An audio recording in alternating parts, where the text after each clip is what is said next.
అటు senior journalist ప్రముఖ analyst అయినటువంటి వెంటపాటి పుల్లారావు గారు కూడా జాయిన్ అయ్యారు. నమస్కారం సార్.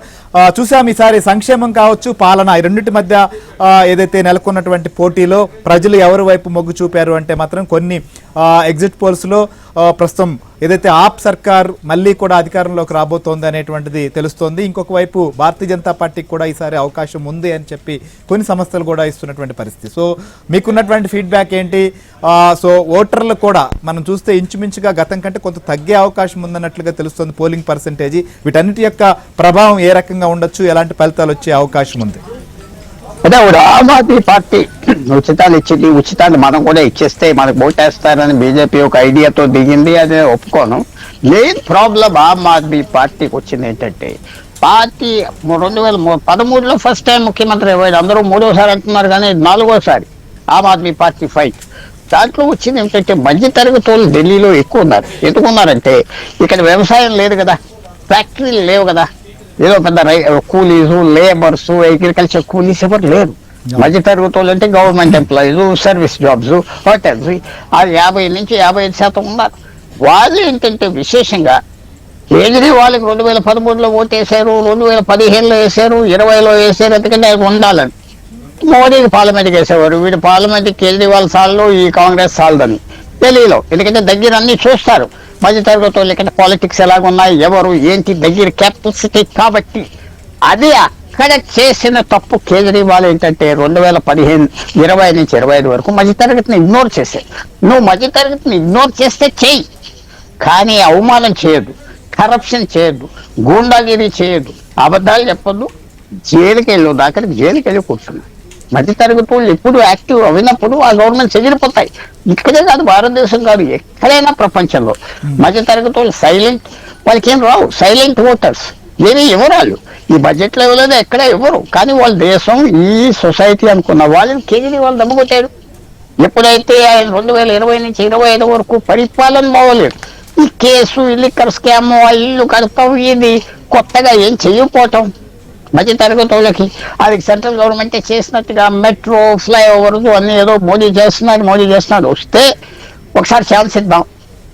6 సార్లు ఇవ్వలేదు బీజేపీ, జ్ఞాపకం పెట్టుకోండి. ఢిల్లీలో 6 సార్లు వాళ్ళ ప్రభుత్వంలో లేదు. ఈసారి ఇస్తారు. పోల్స్ కూడా అలాగే చెప్తుంది, కనపడుతున్నాయి. పోల్స్ అన్ని అలాగే ఉన్నాయి. సార్ మనం ఒకసారి చూస్తే టైమ్స్ నౌ ఆప్ కు 22 నుంచి 31 స్థానాలు వచ్చే అవకాశం ఉందని ఇచ్చారు.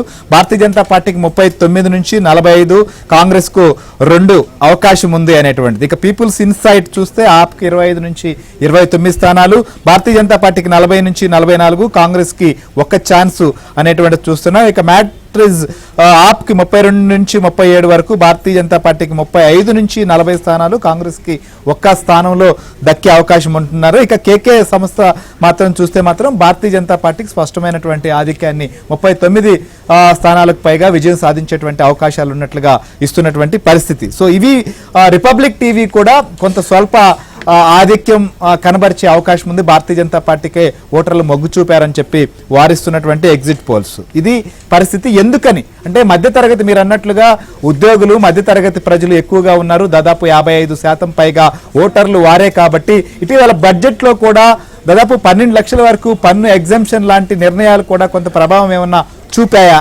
లేకపోతే ఆపు ఫెయిల్యూర్సేనా? మేము మాట గంట వచ్చి అస్సలు బడ్జెట్ ఏమి ఇంపాక్ట్ లేదు. ఎంతమందికి 12 లక్షల జీతాలు ఉన్నాయి, ఎంతమందికి 12 లక్షలు, మీకు 15 లక్షలు ఉండదా, 12 లక్షలు చూపెట్టు. అది ఏదో వీళ్ళు చెప్పేది అది కరెక్ట్ కాదు. మధ్య తరగతి వాళ్ళకి గత 12 సంవత్సరాలు కేజ్రీవాల్కి ఛాన్స్ ఇచ్చారు. పార్లమెంట్కి బీజేపీ వేసేవారు, అసెంబ్లీకి అతనికి ఇచ్చారు. అతన్ని గత 5 సంవత్సరాల్లో నేను అంటున్న మాట, ఎక్కువ కాలం ఉంటే చాలా మంది నాయకులు యారగెన్స్ వచ్చేస్తారు, యారగెన్స్ ఆఫ్ పవర్ అంటారు. అది వచ్చింది. అది రావటంలో పెట్టుకోలేకపోయాడు, ఆయన జైలుకి వెళ్ళాడు. ఇవన్నీ అంటుకుంటాయి కదా. మనకేం చేయలేదు, మనం పట్టించుకోవట్లేదు. మనకేం చేశాడు మధ్య తరగతికి? హాస్పిటల్స్ ఇంప్రూవ్ చేయలేదు. ఏమైనా కనపడ్డా? లేదు. అక్కడ దెబ్బతినేశాడు ఆయన. పంజాబ్ వెళ్ళాడు, ఎలక్షన్ గెలిచాడు. సో మధ్య తరగతి కోరిక తక్కువ. మీరు అన్న ప్రశ్న బడ్జెట్ లో అంటే మరి ధర పెరుగుదల సంవత్సరానికి 8, 9, 10% పెరుగుతుంది. జిఎస్టీ వల్ల 20% ధరలు పెరిగినాయి. అవన్నీ మధ్య తరగతి వాళ్ళు కదా. మధ్య తరగతి వాళ్ళు ఏంటంటే కేజ్రీవాల్ ఇంకా లాభం లేదు, మన ఏదో కాంగ్రెస్ కేసేది లేదు, బీజేపీ కేసారు. కానీ మన ఎలక్షన్ రిజల్ట్స్ కరెక్ట్ గా వచ్చాక కాంగ్రెస్ పార్టీ ఏమన్నా కొన్ని ముస్లిం ఓట్స్ కీలకమైన చోట్ల తీసుకెళ్లిపోయిందా? 5%, 3%, అది కూడా చూడాలి. ఓటింగ్ ప్యాటర్న్ ఎక్కడున్నది, 70 సీట్లు ఎక్కడ గెలిచారు అది కూడా తెలుస్తుంది. కానీ ట్రెండ్ ఈవేళ ఎగ్జిట్ పోల్స్ తర్వాత అబద్ధాలు కూడా జరిగినాయి, ఒక్కొక్కసారి అన్ని పచ్చిగా తప్పు అవుతాయి. కానీ ట్రెండ్ మాత్రం మధ్య తరగతి వాళ్ళు గుడ్ బై చెప్పారు కేజ్రీవాల్కి. ఒకసారి గుడ్ బై చెప్పాక మళ్ళీ తిరిగి రావటం కష్టం, అది జ్ఞాపకం పెట్టుకోండి. మధ్య తరగతిలో ఉన్న వాళ్ళకి ఒకసారి విసుకొచ్చిందంటే ఇక డివోర్స్ ఫైనల్. ఆ సిచ్యువేషన్ కేజ్రీవాల్ తెచ్చుకున్నారు అనవసరంగా. సింప్లిసిటీ వదిలేరు, యాక్సెసిబిలిటీ వదిలేరు. సరే, ఈ మద్యం కుంభకోణం, అరెస్టు ఇలాంటివి కూడా ప్రభావితం చేస్తాయి అనుకోవచ్చా? తప్పకుండా చాలా ప్రభావం ఉన్నది ఇవన్నీ చెప్పి. ఎందుకంటే కామన్ సెన్స్ కదా అది. నేను చేయలేదు, నేను చేశాను, నా మీద కేసు పెట్టారు, ఇది పెట్టారు, ఎంత చెప్పినా లంచగొండిని పట్టాక ఏమంటాడు? అదే నాకు చాలా కేజ్రీవాల్ అంటే అద్భుతమైన ఎక్కువ మర్యాద ఉన్న వ్యక్తి నేను. నాకేం దాచుకోవట్లేదు, ఎందుకంటే కొత్త పాలిటిక్స్ తీసుకొస్తాడు.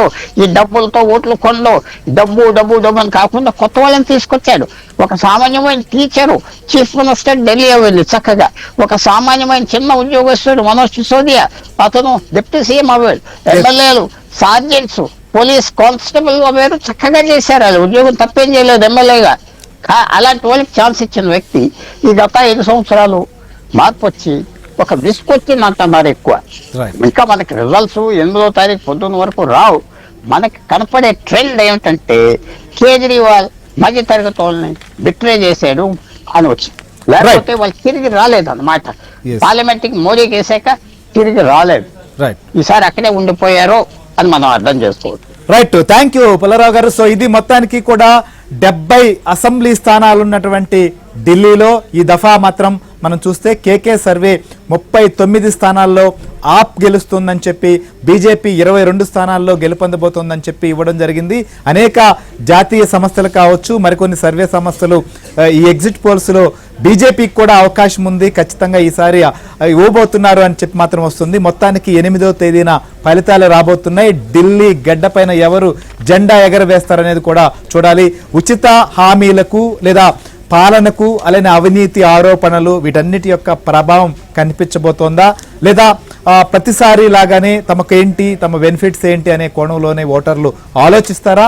సో ప్రస్తుతం పాలకుల పైన విసిగెత్తి ఓటేసేటువంటి పరిస్థితి ఉండబోతోందా, లేకపోతే వీరి వల్లే మనకు ప్రయోజనం అని చెప్పి ఆశించి ఓటు వేయబోతున్నారా అనేది మాత్రం 8న ఖచ్చితంగా తేలబోతోంది. మొత్తానికి ఢిల్లీలో జరుగుతున్నటువంటి ఈ ఎన్నికల్లో మాత్రం ఎవరు గెలుస్తారనేది మాత్రం చాలా ఆసక్తికరంగా మారబోతుంది.